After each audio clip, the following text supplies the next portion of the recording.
오늘 강의를 해주실 오수아 교육학 박사님은 지난 7회 때 교류 분석을 통한 나 이해하기라는 주제로 강의를 해주셨습니다. 그런데 강의 이후에 여러분의 여러와 같은 앵콜 강의 요청으로 오늘 또 내 인생을 바꾸는 힘, 내면 아이를 주제로 강의를 해주십니다. 이렇게 박사님께서 이렇게 앵콜 강의를 해주시겠다고 하셔가지고 얼마나 감사한지 모르겠습니다. 이 자리를 빌어서 감사 말씀드리고요. 이제 오수아 박사님은 이렇게 브로셔로 미리 안내를 드렸지만 광주시 숲유치원협회 지회장님, 아람숫 학교 대표, 한국 HRD 원격 평생교육원 대면 교수이십니다. 그리고 유치원과 어린이집을 운영하고 계시고 브레인 트레이너와 한국 교류 분석협회 슈퍼바이저로 활동 중이십니다. 마음성장 프로젝트, 긍정내 훈련 감정치료, 교리분석, 스페서 힐링, 마인드 성장 아카데미를 운영하시고요. 저서로는 내면을 바꾸는, 내 인생을 바꾸는 힘, 내면 아이, 버킷리스트 28 등이 있고요. 블로그로 몬스터 94를 운영하고 계십니다. 여러분 블로그에 한번 들어가 보세요. 정말 다양한 내용이 아주 많습니다. 네, 그러면 오늘 강의를 해주실 5월의 장미같이 예쁘신, 예쁜데 열정까지 넘치시는 우리 오수아 박사님을 모시도록 하겠습니다. 여러분 음소거가 돼 있지만 박수로 환영해 주십시오. 박사님 나와 주세요. 반갑습니다. 이렇게 5월에 장미가 한창일 이때 여러분은 장미를 보러 가셔야 되는데 장미보다 더 예쁜 저를 만나게 돼서 더 좋지요. 근데 요즘에 나드러내기를 열심히 하느라고 부끄럽지 않습니다. 오늘 지난번 7회 하고 다시 이제 강의를 준비할 때 굉장히 실은 고심이 좀 많이 됐습니다. 여러분의 1시간 반이라는 그 귀한 시간을 제가 조금 더 알차게 조금 전달을 할 수 있는 방법이 무엇일까 굉장히 고심을 많이 하고 여기 수업 전까지 강의록을 몇 번 수정을 했습니다. 그래서 짧은 시간에 이제 응축하다 보니까 좀 매끄럽지 않을 수도 있지 않을까 그런 부담이 있긴 하지만 그래도 재밌게 해보도록 하겠습니다. 준비되셨나요? 네. 네. 그럼 제가 화면 공유하도록 하겠습니다. 지난번에 아마 들으셨던 분들도 있으시고 또 저한테 개인적으로 연락하셔가지고 들으시겠다고 하신 분들도 계셔서 저는 이런 사람입니다. 그리고 어린이집을 제가 한 20년 가까이 운영을 하면서 제가 오늘 조금 저를 다시 돌아봤어요. 제가 왜 책을 쓰게 됐고 왜 이런 그 강의를 하고 있을까를 생각을 해봤더니 저는 20년간 어린이집을 운영하면서 이렇게 그 자연에서 뛰어놀고 그다음에 이렇게 절기에 맞춰서 아이들에게 어떤 생태 활동을 하고 교사들에게 어떤 그 실외에서 힐링 프로그램을 제공하고 이런 것들을 되게 많이 했더라고요. 그리고 제가 어린이집을 운영을 할 때 가장 많이 했던 이유 중에 하나가 숲바줄 모험 놀이터에서 창의력과 위기대처 능력을 키워요. 이런 부분들 지금 이제 여기 계신 분들이 다양한 직업을 가지고 계시겠지만 저는 이런 환경에서 건강하게 크는 것이 가장 중요하고 제가 돌이켜 봤더니 저도 이런 자연 환경에서 굉장히 많은 시간을 보냈었고 지금도 보내고 있더라고요. 그래서 아마 저는 더 많이 행복하지 않았을까 그런 생각을 했습니다.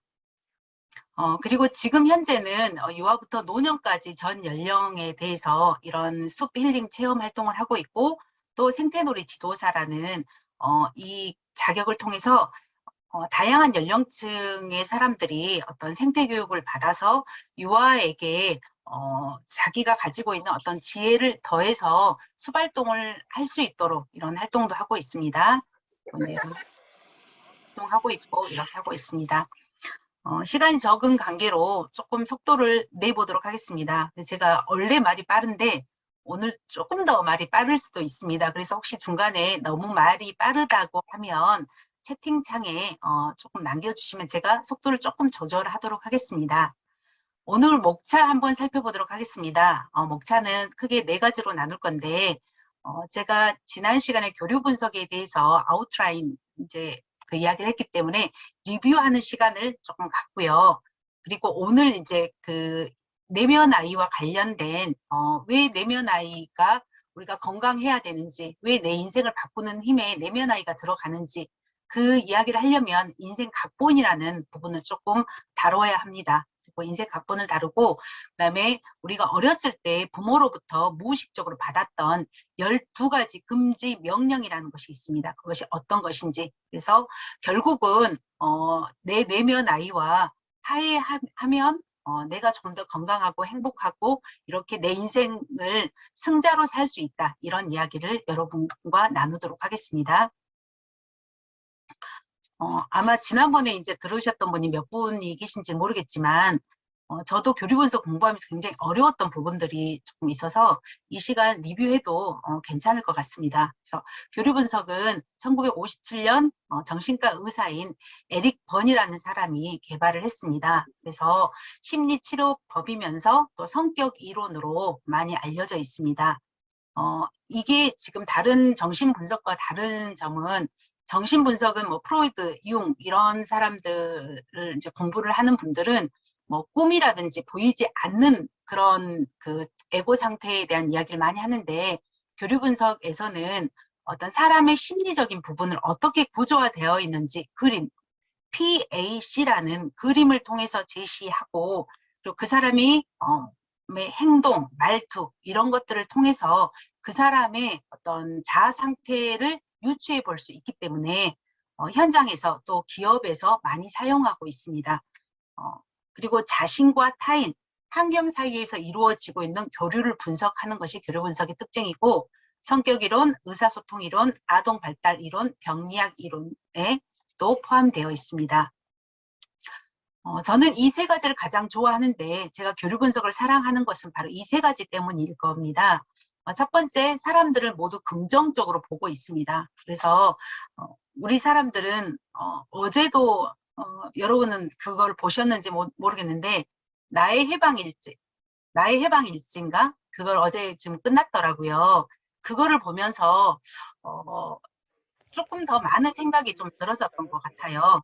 그 주인공이 나온 사람이 결국은 어떤 그 미정이라는 사람을 통해서 자기가 가지고 있는 어떤 긍정적인 마음을 찾아가는 그런 모습을 또 봤습니다. 그래서 어떤 교류 분석은 모든 사람들은 긍정적인 왕자와 공주로 완벽하게 태어났다. 그런데 그 주어지는 환경에 따라서 긍정적인 부분이 약간 부정적으로 가지만 태초에 다시 긍정적인 모습으로 갈 수 있다라고 하는 부분이 있습니다.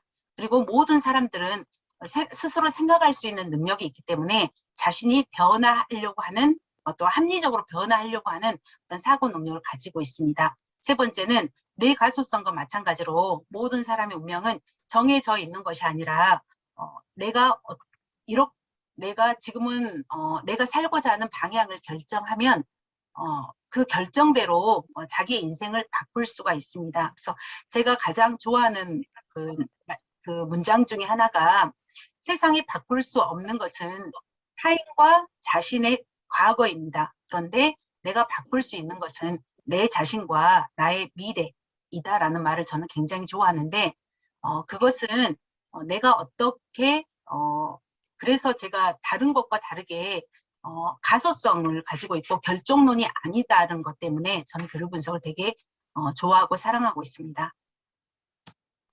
우리는 자율적인 인간이라는 이야기를 굉장히 많이 합니다. 사람들은 자율적이어야 된다. 다른 사람에 의해서 어떤 내 인생의 어떤 핸들을 그 배로 말하면 선장이죠.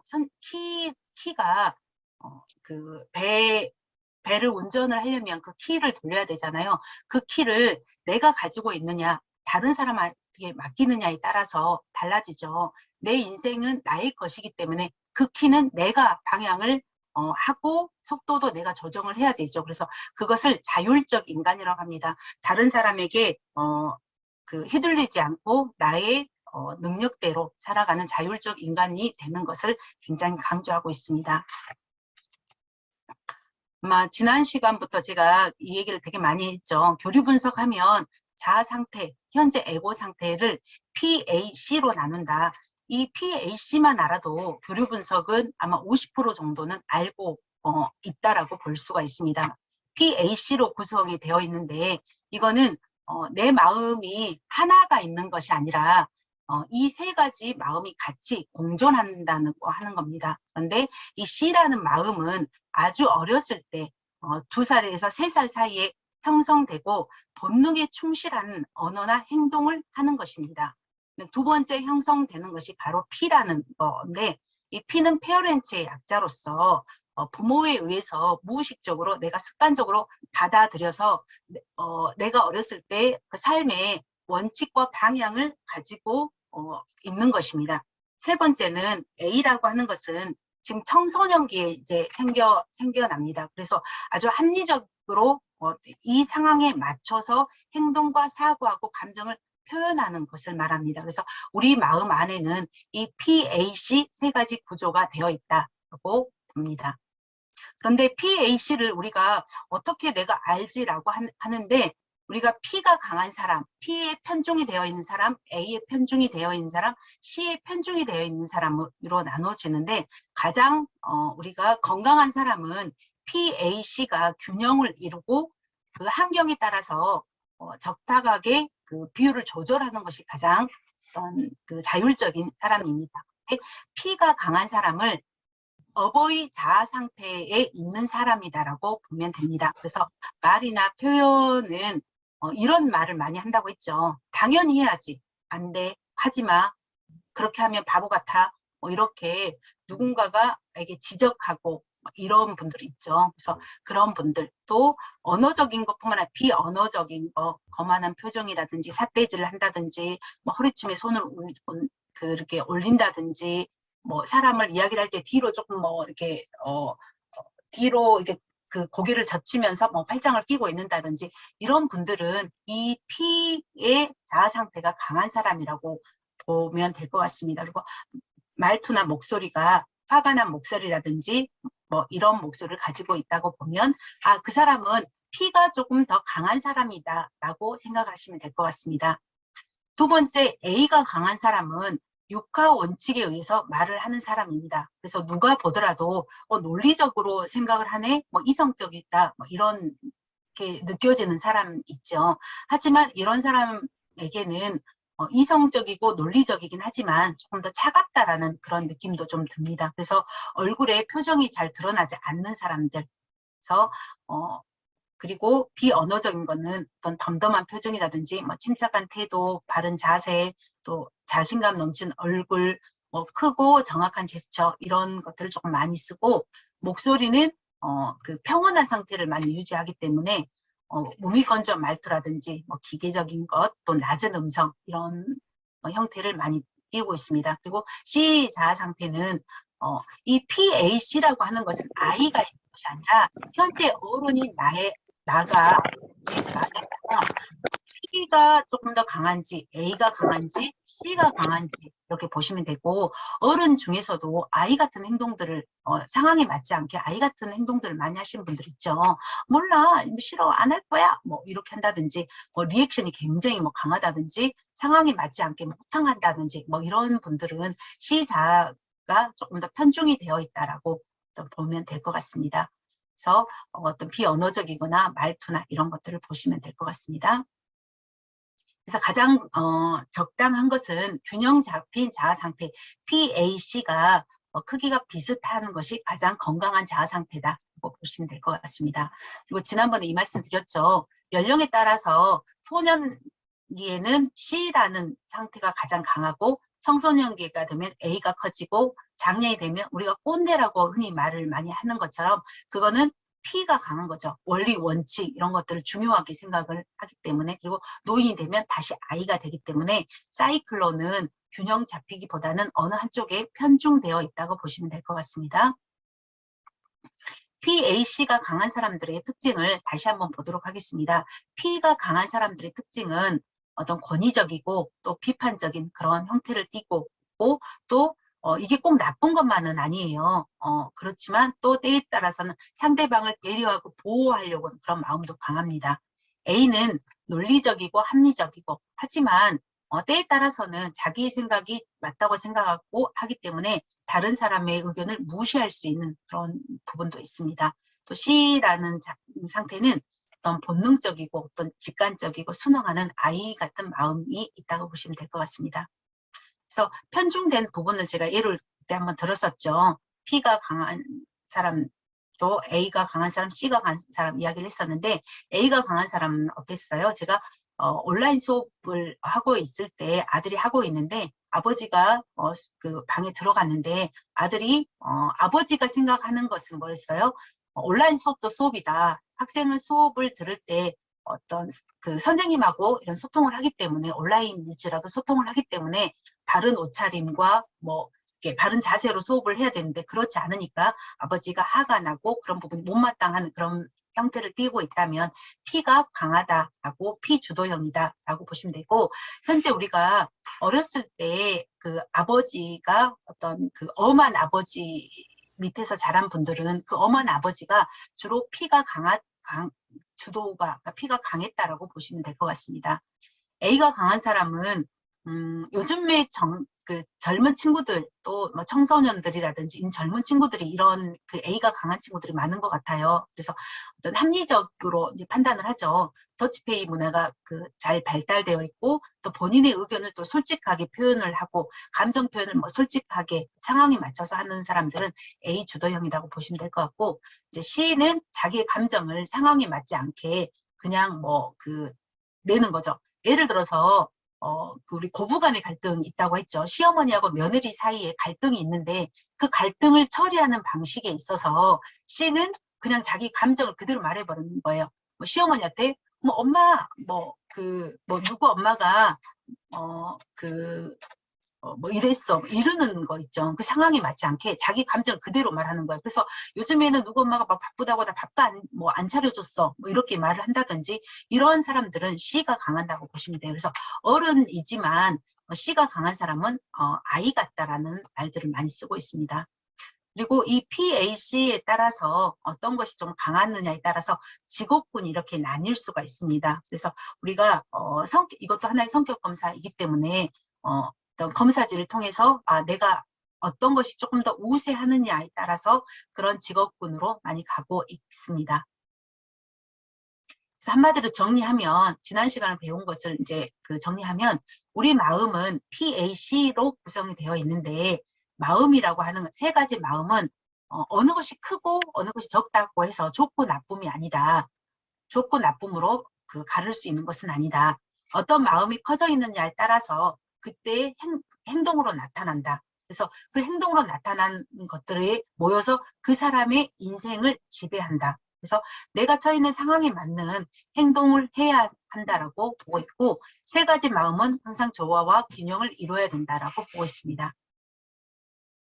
그러면 이 세 가지 마음이 다시 5가지로 나눠서 성격이 이루어집니다. 그래서 P라는 마음은 CP와 MP로 나누어져 있고, A는 A로, C는 FC와 AC로 나눠진다고 제가 지난번에 말씀드렸죠. 그래서 다시 한번 이걸 살짝 한번 보겠습니다.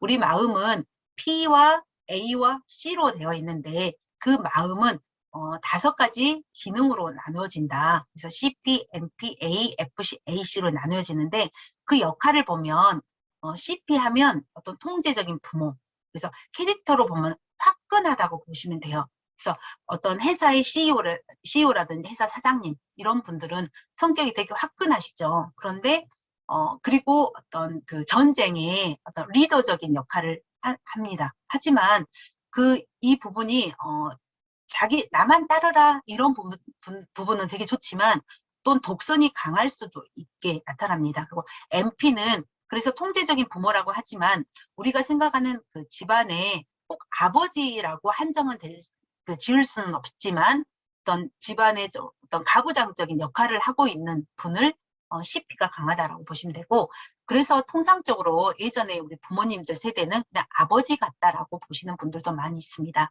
두 번째 MP는 어떤 양육적인 부모, 그래서 어떤 어머니의 성향이다라고 보면 되고, 또 모든 것들을 포용하는 사람들, 그다음에 어떤 그 어린이 자아는 C는 FC와 AC로 나누어지고, 자기 감정을 아이들도 두 부류가 있죠. 자기 감정을 되게 솔직하고 여기 표현을 해보고 무엇이든 나 해볼 거야, 할 거야 라고 하는 솔직히 같은 아이도 있지만 부모님이 그냥 그 한 발 뒤로 물러서 있어서 자기의 감정을 잘 표현하지 않고 몰라, 안 할 거야, 그리고 엄마가 해줘 라고 하는 아이도 있죠. 그런 아이는 끄덕이라고 보시면 될 것 같습니다.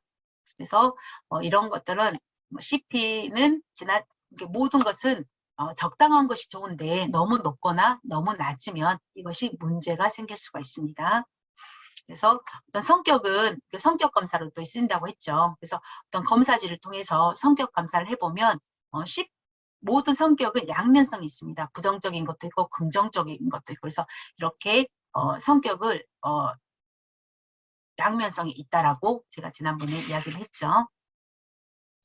그래서 예를 들어서 제가 설명을 했었죠. 그래서 우리 화끈이, 포용이, 침착이, 솔직히, 끄덕이가 한 차에 타고 가는데 방향 지시등을 켜지 않는 차가 끼어들어서 접촉사고를 했을 때 어떻게 반응하는지에 따라서 CP, MP, A, FC, AC로 나누어졌다고 했습니다. 그래서 이것까지만 보고 제가 바로 오늘 본 수업으로 들어가도록 하겠습니다. 그래서 아마 기억나실 거예요.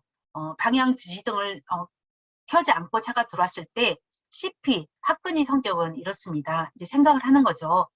나는 잘못한 것이 없는데 저 사람이 잘못했다고 생각을 하고 상대가 잘못한 점을 지적해야겠다라고 생각을 합니다. 그래서 행동으로는 어떻게 나오냐면 차에서 이렇게 문을 열고 나와가지고 상대방이 삿대질을 하는 거죠. 그냥 삿대질을 하는 것이 아니라 뒷목을 잡고 뭐 인상을 구기면서 막 삿대질을 하는 거예요. 운전 똑바로 못해! 문을 어디다 두고 운전하는 거야? 뭐 이렇게 이야기하시는 분들도 있죠. 그러니까 자기의 생각을 그냥 다른 사람에게 듣지 않고 자기 생각만 이렇게 말을 하는 분들 있죠. 그래서 그분은 되게 성격이 이런 분들은 우리가 뭐라고 해요? 티끌없다 뭐 이렇게 얘기도 하지만 자기가 가지고 있는 것들을 그냥 자기는 옳고 상대방은 그르다라고 흔히 생각을 하는 겁니다.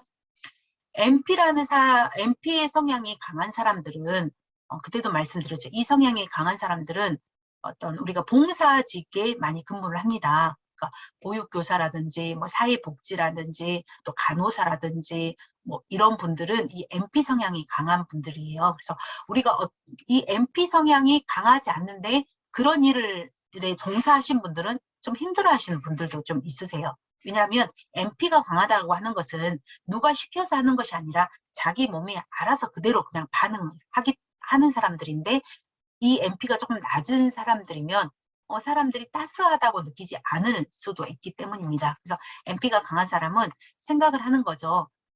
다친 사람이 없는지 살펴봐야겠다 이렇게 생각을 하고 행동도 상대방을 살피고 상대방의 말을 먼저 들어봅니다.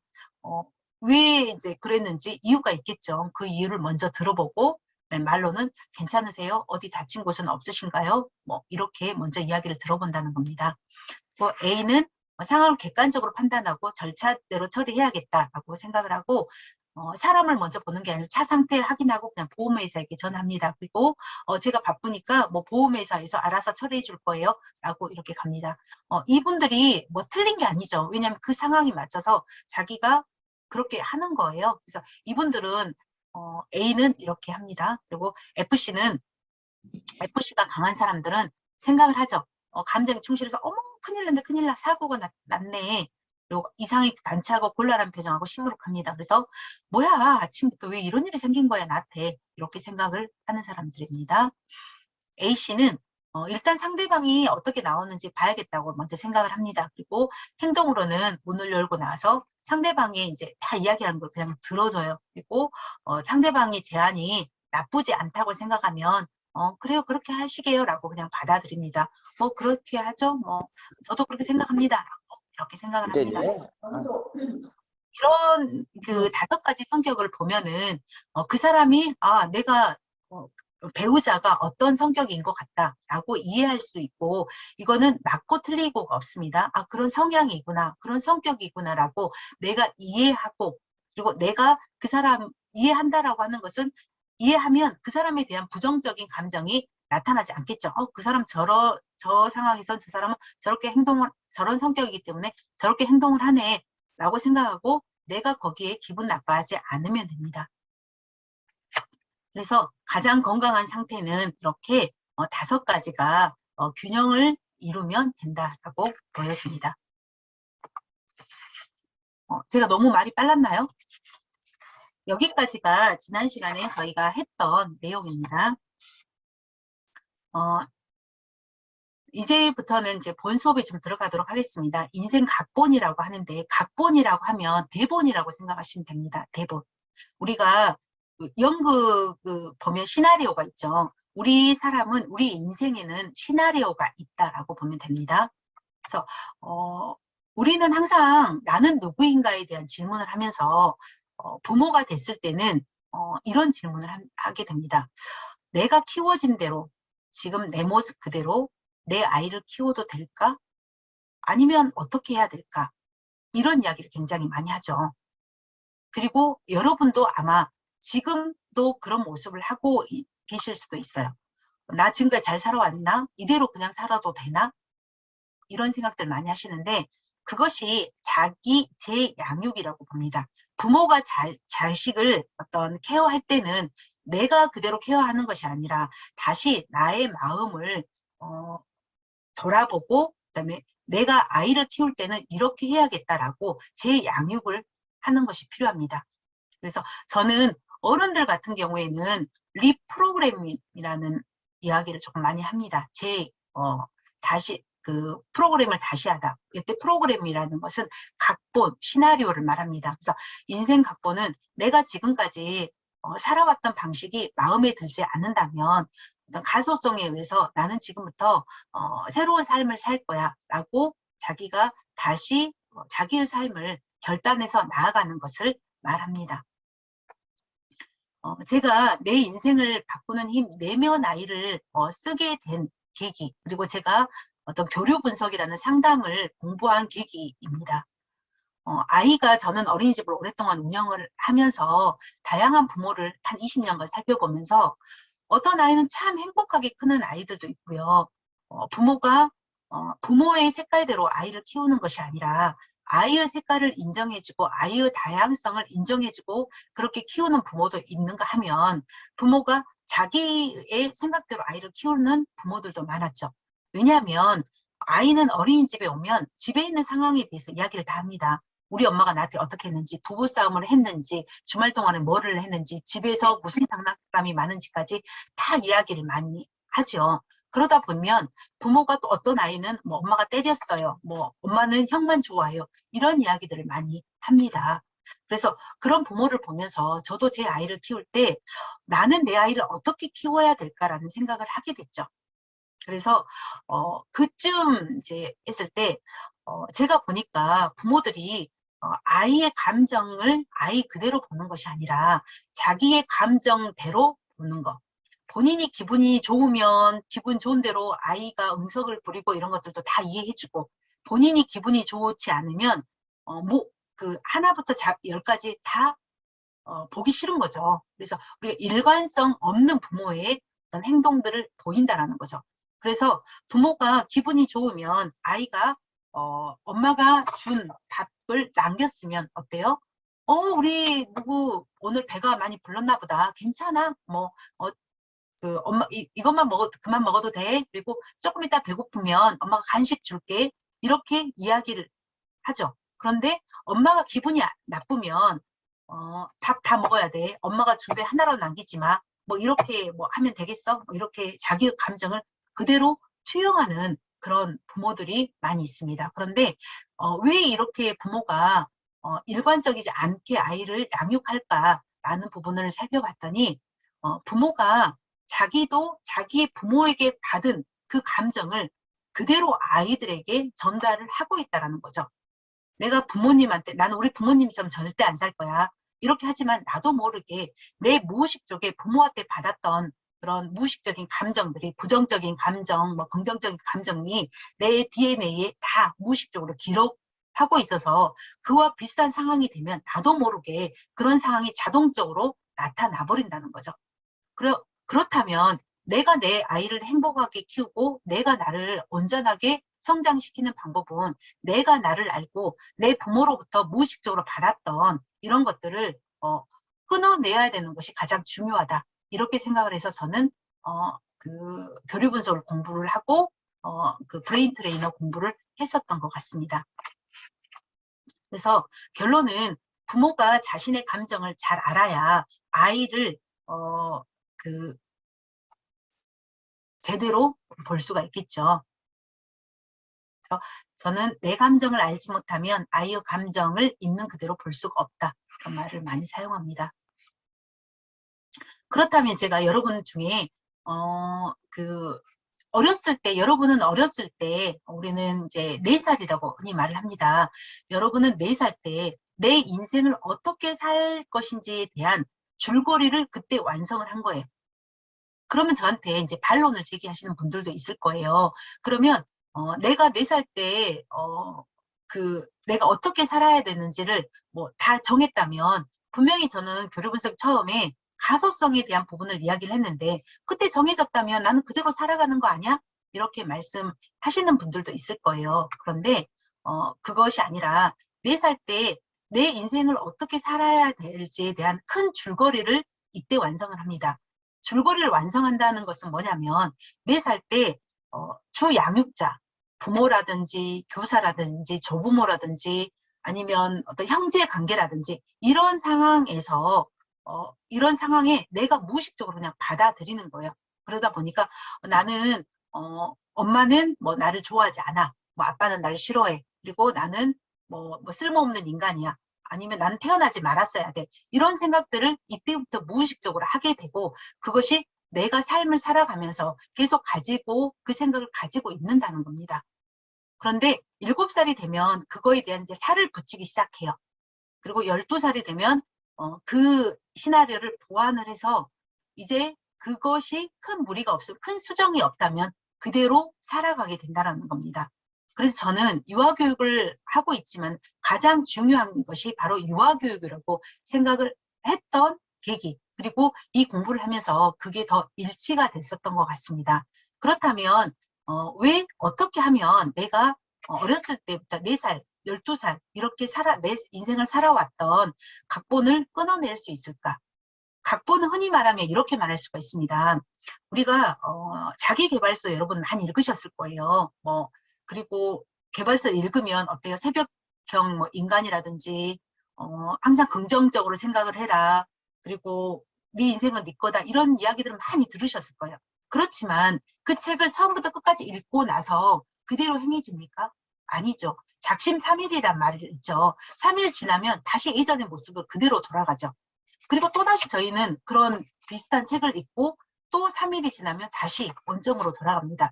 그런 이유가 바로 어렸을 때부터 내가 가지고 있는 어떤 무의식적인 각본 때문이다라고 보시면 될 것 같습니다. 그래서 우리 인생은 연극 같다라는 그런 이야기를 되게 많이 하죠. 근데 연극을 보러 갈 때 배우들이 앞에서 막 얘기를 하죠. 그 배우들이 이야기를 하지만 그거를 배우가 이야기를 하면 받아들이는 거는 누구예요? 사람들이 각자 다 있죠. 그러니까 연극을 하는데 내가 저 연극을 보고 내가 어떤 생각을 하느냐에 따라서 그거는 내 삶의 어떤 길이 된다는 거죠.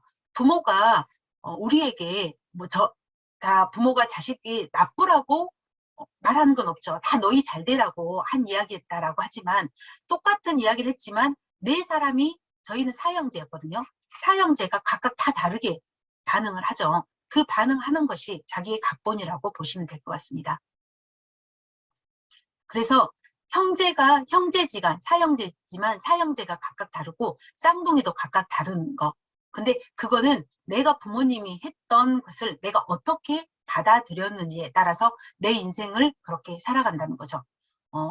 저는 그 집에서 사형제 중에 이녀 이남이었습니다. 이녀 이남이었는데 저희 이제 책에서도 그런 이야기가 좀 잠깐 나오지만 저희 부모님 굉장히 엄하셨어요. 아버지가 엄하셨던 이유가 본인이 그 학업을 고등학교 이제 저희 아버지가 연세가 있으시니까 한 학기를 남겨놓고 어머님이 할아버지가 그러니까 아버지가 돌아가셨는데 그 재산을 예전에는 큰 마지에게 많이 주죠.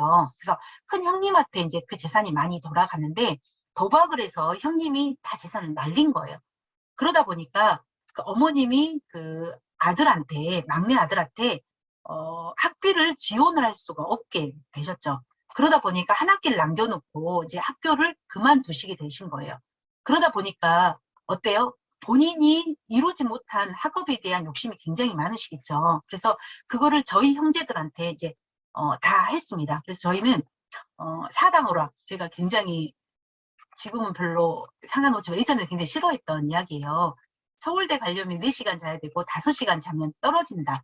뭐 아침에 일찍 일어난 새가 뭐 먹이를 잡는다. 이렇게 굉장히 그 근면한 태도에 대해서 굉장히 이야기를 많이 하셨어요. 그런데 똑같은 사형제에게 이야기를 했지만 나머지 저희 3명의 형제들은 그냥 그래 아버지가 또 저러시네. 또 왜 저러신지 모르겠어. 이렇게 얘기를 했지만 저는 그 이야기가 굉장히 크게 와 닿았던 것 같아요. 그래서 아버지한테 실은 잘 보이기 위해서 굉장히 노력을 많이 했습니다. 그리고 노력을 하니까 아버지가 예뻐했고 예뻐하니까 제가 더 잘하려고 했고 이런 것들이 있더라고요. 그래서 같은 다 형제이지만 부모가 똑같이 말을 했지만 똑같이 어떤 걸 해줬지만 받아들이는 게 굉장히 다 다른 거는 그 아이가 가지고 있었던 그 내 삶에 대한 방향, 줄거리를 내가 어떻게 써야겠다라는 그런 틀이 있기 때문에, 각본이 있기 때문에 내가 그렇게 받아들였다고 보시면 될 것 같습니다. 그래서 우리는 에릭 버는 그 처음에 얘기했던 그 긍정성 있죠. 사람은 누구나 왕자와 공주로 태어났다. 완벽한 존재로 태어났다. 발도르프에서도 그런 얘기를 하지만 태초에 우주에서 그 별처럼 굉장히 소중하고 완벽한 존재로 태어났다라고 하는 것은 그 사람 각자의 무한한 능력을 가지고 있고 완벽한 어떤 성격을 가지고 있지만 그 주변의 환경에 의해서 정말 요런 우리 그 개구리로 살아가는 사람들도 많다. 자기의 완벽한 것을 모르고 정말 자기는 왕자와 공주이지만 내 인생은 왜 이럴까라고 하는 것처럼 이 개구리가 병 위에 하늘을 보는 요만큼의 세상으로 살아가고 있다. 그런 이유는 뭐냐면 어렸을 때 가지고 있는 어떤 기억들, 그 기억을 기억이라고 하는 것은 어떤 사실에다가 내 감정을 넣어서 그게 긍정적인 기억도 되고 뭐 부정적인 기억도 되죠. 그런데 그 기억을 하는 것은 다 자기 위주로 기억을 하죠.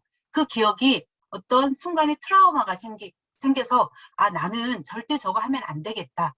난 저거 해야겠다라고 하는 어렸을 때 조기 결정을 하게 되는 겁니다. 그래서 이런 사이클로 인해서 우리도 모르게 점점 우리가 자신을 조금 더 하찮게 여기는 그런 상황들이 생겨나고 있습니다.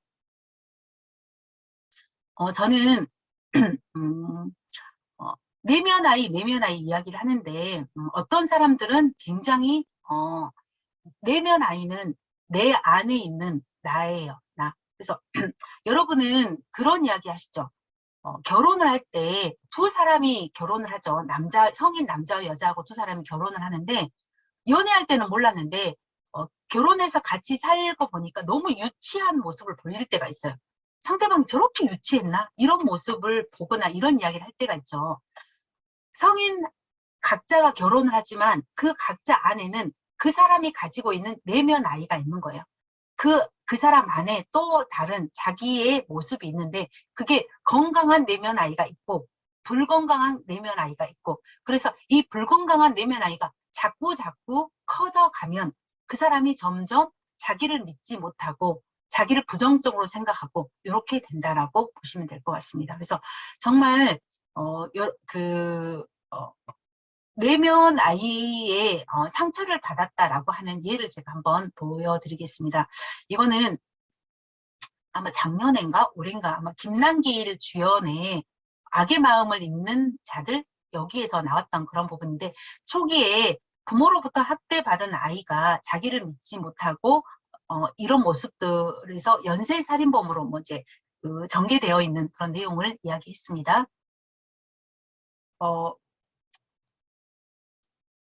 이제 비슷한 뭐 이것뿐만 아니라 뭐 더 잔인한 뭐 이런 부분들도 나오는데 공통점으로 느꼈던 것들은 다 어렸을 때 가지고 있는 그런 학대였죠. 그런데 이 사람은 그것을 이제 겉으로 표현해서 이렇게 범죄자가 됐지만, 우리 아동학대, 가정폭력, 이런 부분들도 바로 이런 경우들이 되게 많이 있죠. 그래서 우리도 모르게 내면 아이라고 하는 것은 우리가 PAC가 있었죠.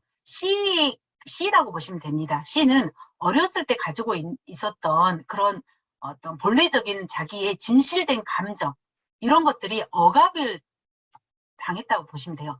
기뻐하거나 슬퍼하거나 즐겁거나 뭐 이런 감정이 억압이 돼서 제대로 그 감정을 느끼지 못했다고 보면, 그래서 생겨난 거라고 봅니다. 그래서 저는 이제 어린이집을 이제 운영을 했기 때문에 그 예를 조금 제가 많이 좀 들긴 하는데, 처음부터 어린이집 교사라든지 뭐 집안에 지금 뭐 뭐 몇 개월도 안 되는 그런 아이들을 학대해서 문제가 됐던 이런 분들을 보면, 이런 어렸을 때 본인이 학대받았던, 본인이 사랑받지 못했던 그런 부분들에 대한 감정이 순간적으로 자기가 컨트롤이 되지 않고 나타나는 그런 이렇게 생각을 하는 거죠.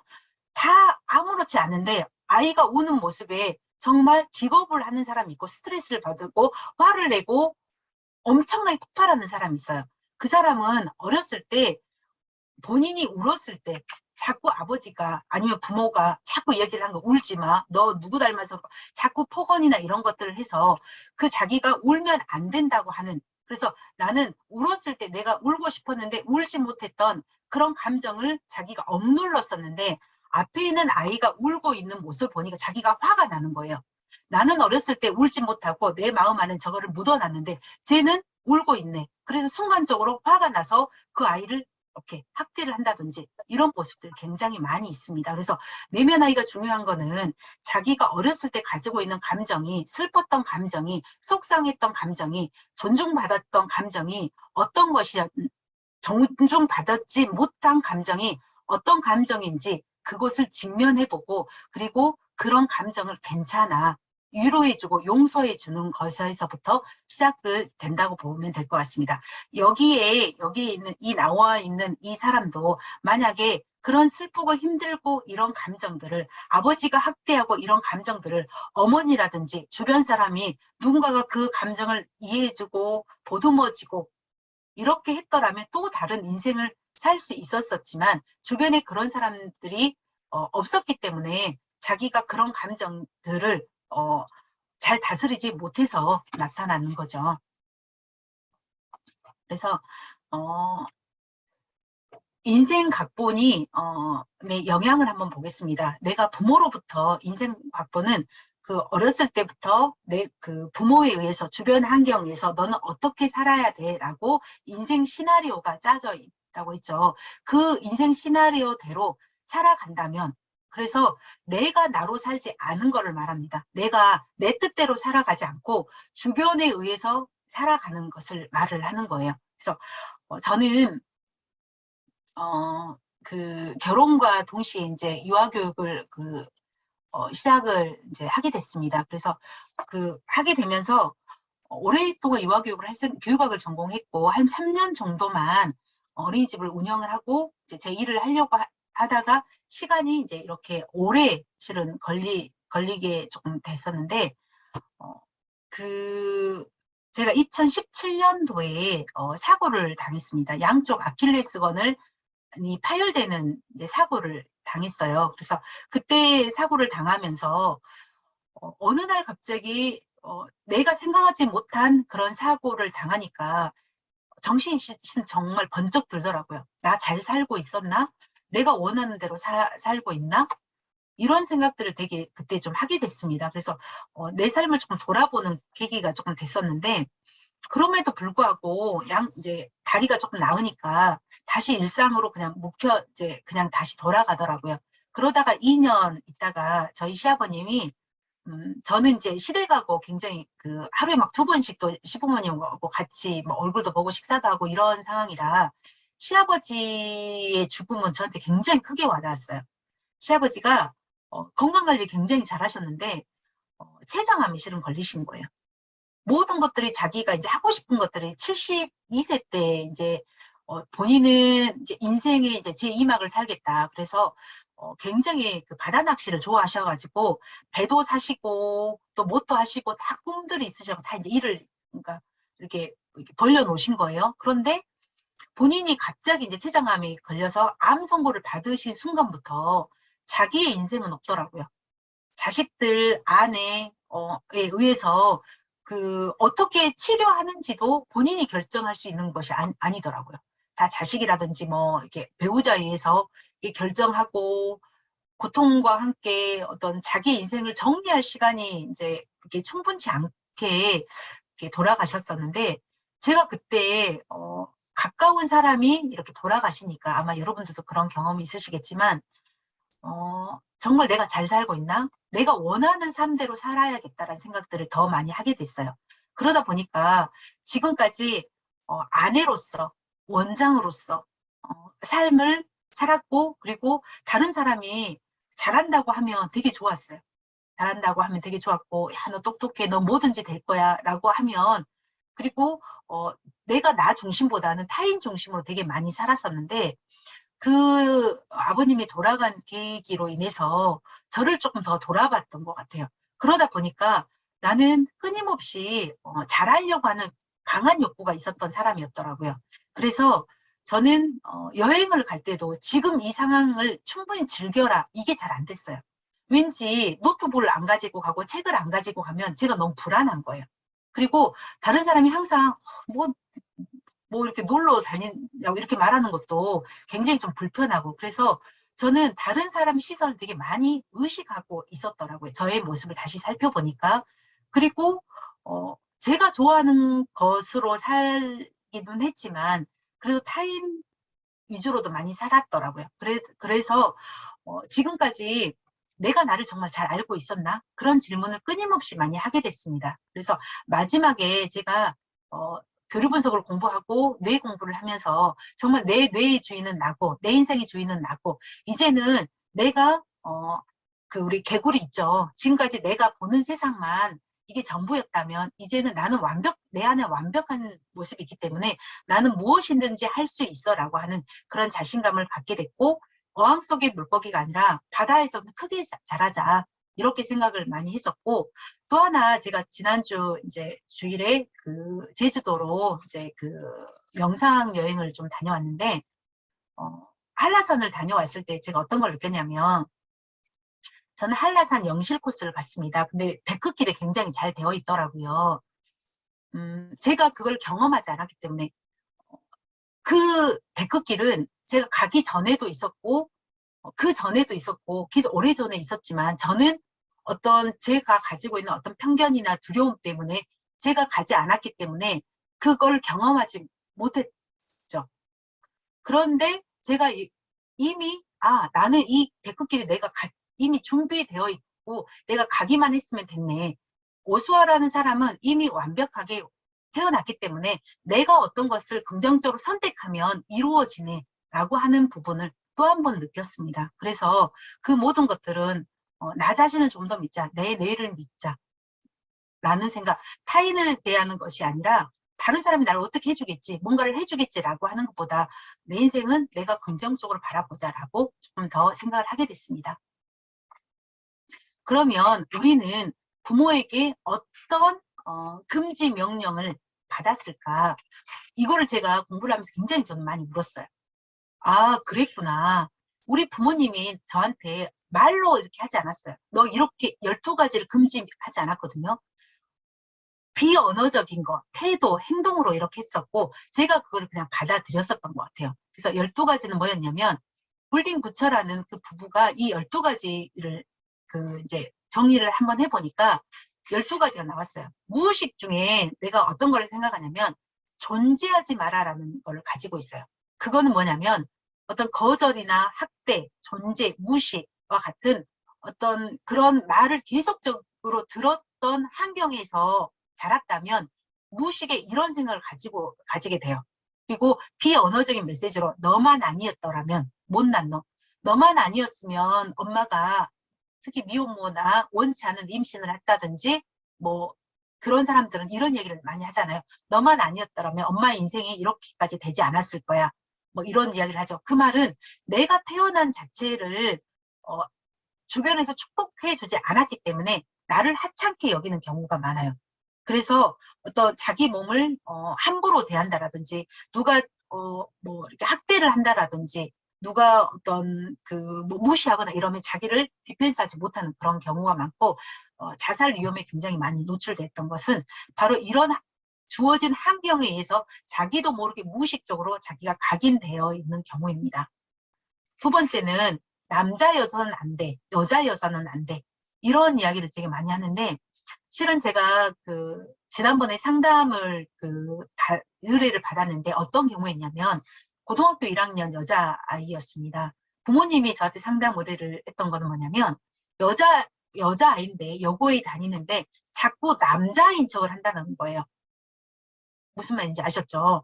남자인 척을 하고 이렇게 이제 뭐 이렇게 SNS도 남자인처럼 그래서 여자 아이들이 자기를 뭐 좋아한다라든지 어떤 이성적인 감정을 느끼게 하는 그런 상황이어가지고 부모님이 저한테 이제 상담을 의뢰했는데 제가 봤을 때는 이런 상황인 경우가 많습니다.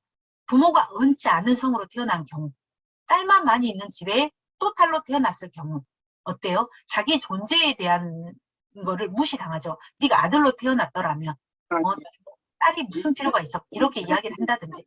그래서 자기에 대한 어떤 성적인 자기가 가지고 온 성에 대해서 혼란을 갖게 되고 그리고 자기 존재 자체에서 자신감을 갖지 못하는 그런 경우입니다. 세 번째는 즐기지 말아라. 저도 무의식적으로 많이 가지고 있는데 아버지가 뭐 사당 오락이라든지 끊임없이 노력이라든지 뭐 이런 이야기를 무의식적으로 많이 했기 때문에 의식적으로도 또 많이 했기 때문에 저도 그거를 무의식적으로 좀 가지고 있었던 것 같아요. 그래서 지나치게 엄격한 부모로부터 계속적인 이런 환경을 많이 이제 해줘. 어른스럽게 행동해라. 형이니까 울면 안 돼. 이런 것들은 이렇게 말을 하니 아이이기 때문에 아이스럽게 행동해야죠. 아이가 어른스럽게 행동하는 것은 어른이지 아이인 건 아니잖아요. 근데 어렸을 때 자꾸 이렇게 얘기를 하면 아이가 자기가 가지고 있는 감정에 충실할 수 없죠. 자기가 슬퍼서 울고 싶은데 그게 우는데 형이나 동생의 위치가 필요한 건 아니잖아요. 내가 울고 싶은데 너는 남자니까 울지 말아라. 이런 거 아니잖아요. 그런데 우리도 모르게 주변에서 이런 것들을 많이 받았다라는 거죠. 그래서 아이처럼 즐기지 못하고 자기 감정을 즐기지 못하고 저장하고 있다고 보시면 될 것 같습니다. 그다음에 나를 떠나지 말아라. 그 말은 엄마가 너무 과잉인 경우. 그래서 우리 어떤 거예요? 캥거루 그러니까 부모가 성인이 됐는데 아이를 내보내야 되는데 부모가 항상 끼고 있는 경우. 이런 경우들도 있죠. 그리고 엄마가 다 해줄게. 넌 시키는 대로만 해. 이렇게 해서 독립시키지 못하는, 정신적으로 독립시키지 못하는 아이들. 그래서 마마걸이라든지 뭐 파파보이라든지 마마보이, 파팔걸 뭐 이런 것들 있죠. 그래서 제때 성인이 되면 이 신체적인 것뿐만 아니라 정신적으로도 어떤 부모로부터 분리가 되어야 하는데 자꾸 이 분리를 시키지 못하는 거예요. 그래서 모든 결정을 부모가 뭐 대신 해주는 거라든지 이런 것들은 어렸을 때부터 아이에게 주도적인 그런 결정을 주지 않았을 경우들이 되게 많이 있습니다. 그래서 자기가 결정하지 못하고 결정장애 있는 경우들이 있다고 하죠. 그래서 항상 결정을 타인이 대신 해주는 경우, 이런 경우입니다. 그다음에 성공하지 말아라. 이 말은 꼭 실패한 결과만 자꾸 이야기를 시켜주는 거예요. 그래서 성공하는 경우보다는 자꾸 실패만 이야기를 많이 하다 보니까 자기도 모르게 난 안 될 거야. 내가 뭘 하겠어. 뭐 나는 뭐 능력이 없어. 뭐 이런 거. 그래서 꼭 중요한 순간에 그런 거 있죠. 다 잘했는데 뭐 부모님이 지나간 한마디 네가 그럴 줄 알았다. 뭐 네가 잘한 게 뭐가 있냐. 뭐 이렇게 한다라든지 이렇게 성공에 대한 지지를 많이 받지 못한 경우는 자기도 모르게 자신감이 없거나 또 뭐 실패를 두려워해서 시도하지 않은 경우. 그래서 6살 아이가 저희 어렸을 때 유치원에서 국악을 가르치는데 이 친구가 나머지는 다 잘해요. 그런데 국악 시간이 되면 안 하려고 하더라고요. 그래서 나중에 봤더니 국악은 자기가 잘할 자신이 없었던 거예요. 그런데 잘할 자신이 없는 걸 하면 다른 사람이 칭찬을 해주지 않기 때문에 자기는 아예 시도 자체를 하지 않으려고 하는 그런 경우를 봤습니다. 그래서 이런 경우도 있었습니다. 6번째는 아무것도 하지 말아라 라고 하는 것은 뭔가를 우리가 모든 환경이 다 주어지고 능력도 되고 부모님 환경도 다 되지만 아이 스스로가 아무것도 하지 않으려고 하는 성인도 있죠. 그거는 어렸을 때부터 이렇게 뭔가 실행하려고 하면 제동을 자꾸 거는 거예요. 너 쟤하고 놀지 마, 축구하면 안 돼, 다쳐, 뭐 이런 경우. 그래서 아이 스스로가 뭔가를 해보려고 시도하지 못하는 경우. 현재 지금 우리나라 교육이 이런다고 생각을 합니다. 저는 순유치원 활동을 하고 있는데 저희가 아이들은 위험 부담 놀이라는 것이 있어요. 아이들이 스스로 약간은 위험하지만 그 위험을 자기가 인지하고 그거를 넘어설 수 있는 그 스스로의 노력을 할 수 있도록 환경적인 부분으로 서포트를 해줘야 되는데 그 자체를 해주지 않는 거예요. 그래서 돌이 있으면 아이들은 돌로 건너서 넘어갈 수 있어야 되는데 돌멩이 위험하다. 너 돌부리 넘어지면 다칠 수 있다 생각해서 돌부리 자체도 돌도 다 치워주는 거예요. 그러다 보면은 아이는 그런 경험들이 많이 없기 때문에 자기도 모르게 내가 할 수 있을까? 나는 못해라고 위축되는 그런 경우들도 있죠. 그리고 나서지 말아라. 이런 경우. 그래서 자기의 생각을 잘 표현하지 않는 경우들이 많아요. 그래서 어른이 말하면 듣고 있어. 참견하지 마.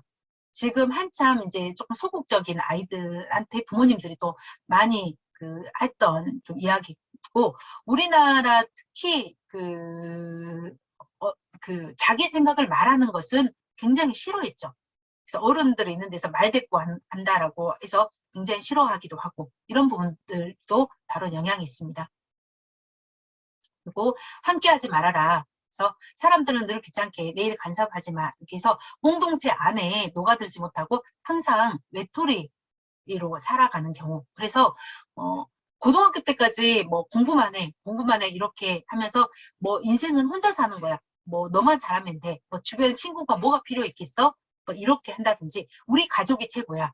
뭐 우리 집안만 최고야. 이렇게 자꾸 프레임을 자꾸 씌워서 함께하고 자꾸 어울리고 이런 환경 자체를 하지 못하게 하는 그런 무의식적인 어떤 태도나 어떤 행동으로 인해서 나는 다른 사람과 같이 어울리기보다는 나는 나 혼자 사는 거야. 아니면 우리 가족만 잘 되면 되지. 라고 하는 생각을 가지게 됩니다. 그리고 친해지지 말아라. 그래서 타인에게 속을 보이면 안 된다. 예뻐하면 버릇이 없어져. 이렇게 해서 자기가 우리는 친밀감이라고 하거든요. 사람과 사람이 친밀해지려면 어떻게 해야 돼요? 자기를 내려놔야 되죠. 내가 내 생각을 가지고 있으면, 내가 색깔이 빨가면 상대방이 저 사람은 빨간색의 사람이야 라고 거리를 두게 되는데, 내가 색이 없다면, 나는 이런 사람이야, 나를 내려놓으면 사람과 이야기하기가 굉장히 편하죠.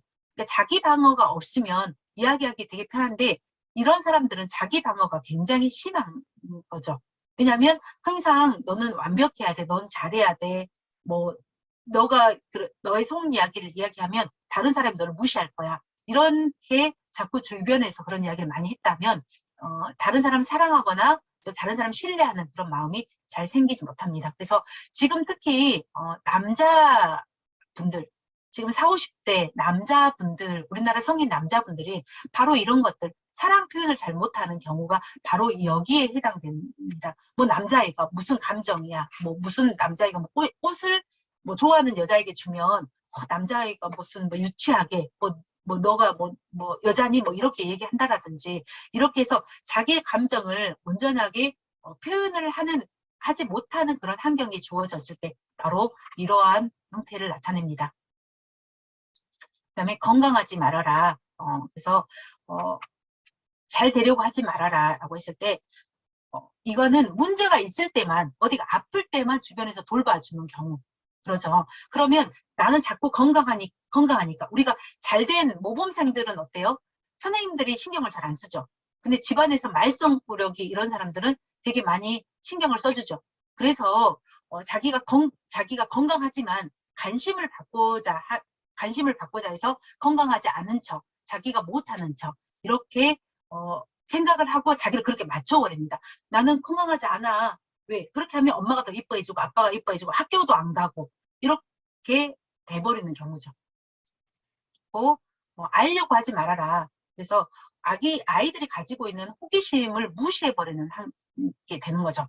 그래서 호기심이 생겨야 거기에 대해서 생각을 기소하고 몰입하고 그래서 도파민이 생기고 그다음에 이제 성취감도 생기고 이렇게 해야 되는데 그 자체를 인정해주지 않는 거예요. 쓸데없는 생각하네. 너는 공부만 해. 지금 뭐 이런 것들 생각할 시간이 없어. 알려고 하지 마. 이런 것들을 통해서 아이 스스로가 뭔가를 하려고 하지 않은 것들. 그다음에 감정을 느끼지 말아라. 이거는 아마 저희도 공부하는 팀에서 굉장히 거의 모든 분들이 이 12번은 이야기를 했었던 것 같아요.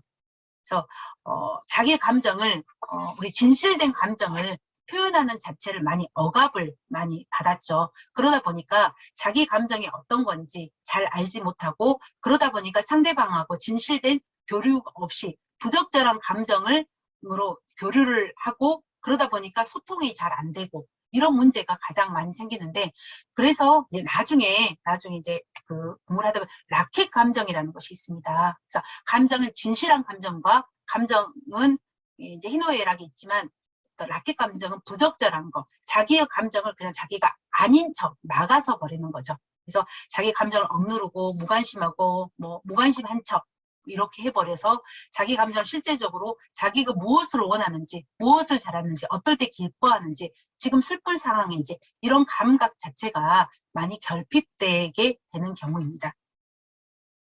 그래서 이런 12가지 이런 부모로부터 받았던 무의식적인 그런 비언어적인 어떤 그 부모가 보내는 그런 메시지로 인해서 부모님은 그런 메시지를 보낸 거지 그 선택은 12가지 선택은 바로 내가 하는 거예요.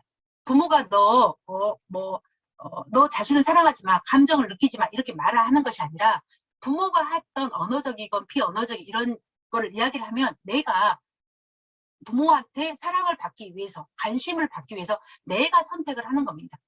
그것들을 이해하셨죠? 그래서 부모가 그 12가지를 이렇게 하는 것이 아니라 부모가 그냥 모든 형제들에게 똑같이 했지만 그거를 내가 살아가기 위해서 그걸 선택했다고 보시면 돼요. 그래서 그 12가지 중에 우리가 부모로부터 받았던 것들을 틀로 짜봤더니 7가지더라. 그래서 저희가 이제 7가지 가장 큰 각본을 7가지로 말을 합니다. 그래서 주의해라, 강해져라, 타인을 기쁘게 해라. 이 타인을 기쁘게 해라 하는 것은요. 자기 중심보다는 타인 중심이 굉장히 강해요. 내가 오늘 공부할 것이 있어요. 제가 내일 시험이에요. 제가 오늘 이제 강의를 해야 되는데 어제 친구가 저한테 너무 속상하다고 이야기를 한 거예요. 그래서 오 박사 나랑 술 한잔 할까 이렇게 얘기를 하는데 만약에 제가 타인을 기뻐하라는 게 굉장히 강하다면 저는 오늘 강의를 준비하는 것이 아니라 그 사람하고 같이 술 한잔 하고 이야기 들어주고 여기에 더 많은 시간을 보낸다고 보시면 돼요. 그래서 자기 중심보다는 타인의 행복이 더 우선시 여기는 사람이 되셨죠. 그리고 잘 견뎌라라고 하는 것은 자기 감정을 잠깐만요. 자기 욕구나 감정을 드러내지 않는 것. 힘들어도 힘든 척하지 않고 슬퍼도 슬픈 척하지 않고 이런 것들. 그래서 너가 슬퍼하면 안 돼. 너 네 감정을 숨겨. 너는 강한 사람이 되어야 돼. 이렇게 자꾸 자기를 그게 몰아넣는다고 보시면 됩니다.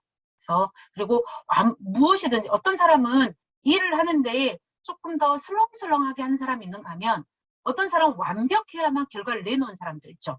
이것은 어렸을 때부터 이렇게 가지고 자기도 모르게 어떤 각본을 가지고 있다고 보시면 돼요. 그리고 끊임없이 이루려고 하고 그래서 성공에 집착하는 사람들 항상 열심히 하려고 하는데 이런 7가지의 자기도 모르게 이런 프레임으로 자기를 씌운다고 보시면 됩니다. 그래서 가장 자기가 많이 1번으로 쓰고 있는 거를 그 1번 각본 제일 없는 것이 마지막 각본 예를 들어서 어떤 사람은 가장 많이 쓰고 있는 사람이 완벽하게 해라라는 각본이라고 한다면 이 사람은 끊임없이 완벽을 추구하는 사람이에요. 그래서 그냥 레포트도 완벽해야 끝내고요. 일도 완벽하지 않으면 마무리를 못하는 사람이에요. 근데 이게 만약에 마지막이라면 이 점수가 제일 마지막에 있는 사람이라면 모든 일을 대강대강 한다고 보시면 돼요. 이해되셨죠? 우리는 모두가 1번이 있고 7번이 있습니다. 1번은 1번 각본, 마지막은 강점 각본, 마지막에는 약점 각본 이렇게 보시면 됩니다. 그래서 저 같은 경우에는 1번, 2번, 3번 뭐 이렇게. 그래서 나중에 이제 기회가 되시면 조금 더 공부해 보시면 좋을 것 같습니다. 그래서 우리도 모르게 어떤 사람은 승자처럼 사는 사람이 있어요. 그래서 내 삶의 만족도가 높고 똑같은 일을 다시 반복되지 않도록, 실패가 반복되지 않도록 끊임없이 노력하는 사람. 여기 보시면 이 나무가 있죠. 이 나무가 성장하기 위해서는 목표를, 자기가 말한 목표를 세우는 거예요. 남이 말하는 목표가 아니라, 이 나무를 잘 키우려면 지금 이때는 물을 줘야 되고, 이때는 뭐 거름을 줘야 되고, 또 여기가 좀 잘 안 자랄 것 같네? 그럼 나무를 좀 더 옮겨 심기도 하고, 자기가 목표를 이루려고 끊임없이 조금 더 나은 삶이 되도록 노력하는 사람. 이런 사람들은 어렸을 때 많은 지지를 받았던 사람, 또는 나는 부모님이 그런 실패한 인생을 살았다고 본인이 느껴서 나는 그렇게 살지 않아야지라고 어렸을 때부터 부모하고 다른 삶을 살겠다고 생각한 사람들도 있어요. 그런 사람들은 내 인생의 주인은 나야라고 생각하는 사람은 승자 각본인 사람입니다. 두 번째는 수능자 각본인 사람이 있어요. 그런데 문제는 이런 사람이 굉장히 많다라는 거예요. 인생 될 대로 되라지. 뭐 인생 뭐 있어? 그냥 뭐 똑같이 사는 거지. 뭐 열심히 사는 이 승자 각본인 사람한테 인생 그렇게 뭐 힘들게 살 필요 뭐 있어? 뭐 죽으면 다 똑같아. 뭐 그러면서 자꾸 현실에 순응을 하게 만드는 거. 예를 들어서 이렇게 햇빛이 쨍쨍 있는데 이게 눈사람 만들었죠. 이거 녹겠는데 녹아도 그만, 안 녹아도 뭐 그만. 근데 다른 데 만들었으면 좋았을 텐데. 이렇게만 하고 다시 뭔가를 시도하지 않는다라는 거죠. 그런데 의외로 굉장히 많아요. 자기 인생이 너무 밋밋하는 거, 또는 이 정도면 되지 뭐, 이게 내 최선이야 라고 스스로 만족해버리는 사람, 내 삶을 안주해버리는 사람, 이런 사람들도 많이 있습니다. 패자 각본은 자기가 설정해 놓은 목표를 가지고 절대 중간 수정을 하지 않아요. 그래서 내가 어떤 걸 목표를 했는데 그걸 실패하면 타인 때문에 실패한 거고요. 나는 잘했지만 뭐 다른 사람 때문에 뭐 그랬어라고 자꾸 다른 사람 탓, 남 탓하는 그런 사람. 그리고 성공을 했지만 늘 불안하고 늘 자기 삶에 만족하지 못하고, 이런 사람들이 패자 각본입니다.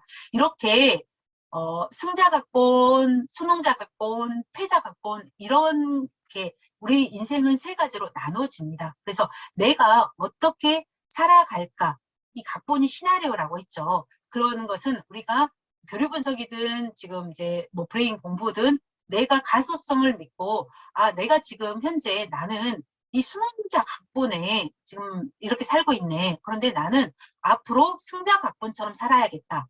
나는 인생에 항상 부정적이고 항상 나무 탓하고 이런 사람들 패자 각본이라 하네. 나는 지금 내 삶을 너무 부정적으로만 생각을 했네. 그렇게 살지 않고 난 긍정적으로 살 거야. 이렇게 스스로 결단하고 노력한다면 그렇게 되어진다라는 거죠. 그래서 제가 생각하는 8가지 내면하려고 해야 하는 8가지 방법을 알려드리도록 하겠습니다. 우리는 상상을 하면 어때요? 현실화된다고 했죠. 자꾸 셀프 토크, 이거는 셀프 토크를 말합니다. 상상을 통해 내면 나에게 말을 걸어라. 그래서 오수아 오늘 너 너무 잘했다. 아니면 오수아 오늘 기분이 별로 안 좋은 것 같아. 왜 안 좋아? 왜 무슨 일 있었니? 자꾸 자기에게, 자기 안에, 자기 내면에게 말을 걸어주는 거죠. 속상했겠구나. 왜?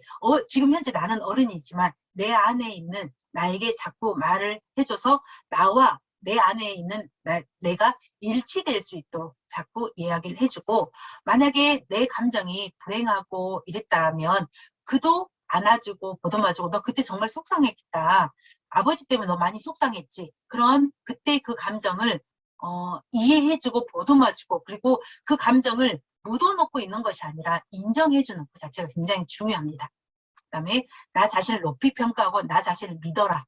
그리고 나는 못한다고 여겼던 사고방식을 버려라. 난 안 돼. 내가 뭘 할 수 있겠어. 이런 것들이 아니라 긍정적으로 하고, 부정적으로 말하시는 분들 많죠. 저는 제 주변의 지인이 항상 죽겠다는 말을 너무 많이 써요. 허리 아파 죽겠다. 안 돼서 죽겠다.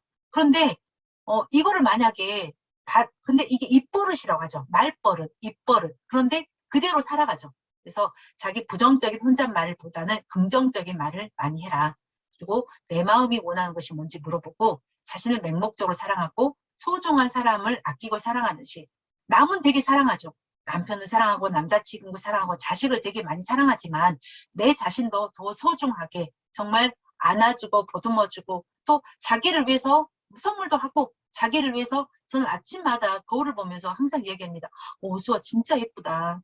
누구 닮으면 이렇게 예뻐. 이렇게 이야기를 한다든지, 그리고 상대방뿐만 아니라 다른 사람한테 받는 칭찬보다 자기 자신에게 해주는 칭찬이 더 훨씬 값진다라고 보시면 될 것 같습니다.